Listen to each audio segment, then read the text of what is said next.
रमेश ने जब दरवाजे पर बिल फेंका तो प्रिया और अजय दोनों सन्न रह गए। रमेश ने बिना कोई आवाज किए बस एक पल के लिए प्रिया की आंखों में देखा।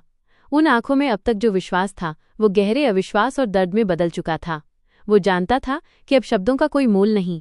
प्रिया का चेहरा शर्म और डर से सफेद पड़ गया था।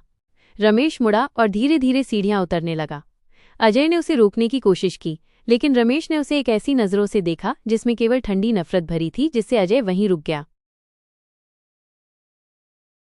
रमेश सीधे अपने घर गया। उसने न तो फोन उठाया और न ही किसी से बात की। वो रात भर सोफे पर बैठा रहा, सोचता रहा कि 7 साल का रिश्ता, जिसे वो अपना सब कुछ मानता था, एक झूठ था। अगले दिन सुबह प्रिया घर लौटी। वो रोते हुए, माफी मांगते हुए और सफाई देते हुए रमेश के पैरों पर गिर गई। प्रिया ने बताया कि अजय के साथ उसका रिश्ता कॉलेज के समय से था, जो काम की वजह से दूर हो जाने पर खत्म हो गया था। लेकिन कुछ महीने पहले जब अजय वापस शहर आया तो वे फिर से मिले और पुराना प्यार लौट आया।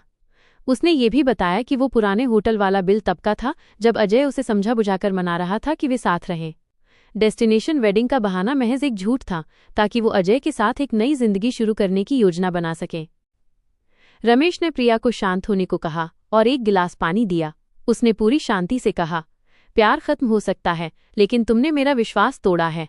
तुमने मुझे उन लोगों के सामने झूठा साबित किया जिन्होंने मुझ पर भरोसा किया। मैं अब तुम्हारे साथ नहीं रह सकता। उसने तुरंत अपने वकील को बुलाया और तलाक की प्रक्रिया शुरू कर दी।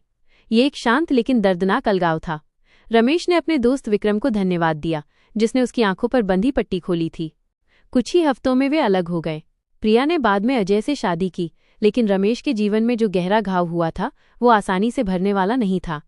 रमेश के लिए वो घटना जीवन का एक सबक बन गई। उसने सीखा कि शक हमेशा बुरा नहीं होता, कभी कभी ये बड़ी सच्चाई की ओर इशारा करता है जो आपके जीवन को एक बड़े धोखे से बचाती है। इस कहानी में रमेश ने अपनी भावनाओं को दबाकर शांतिपूर्ण अलगाव चुना। आपके अनुसार क्या ये फैसला सही था या उसे अपनी भड़ास निकालनी चाहिए थी?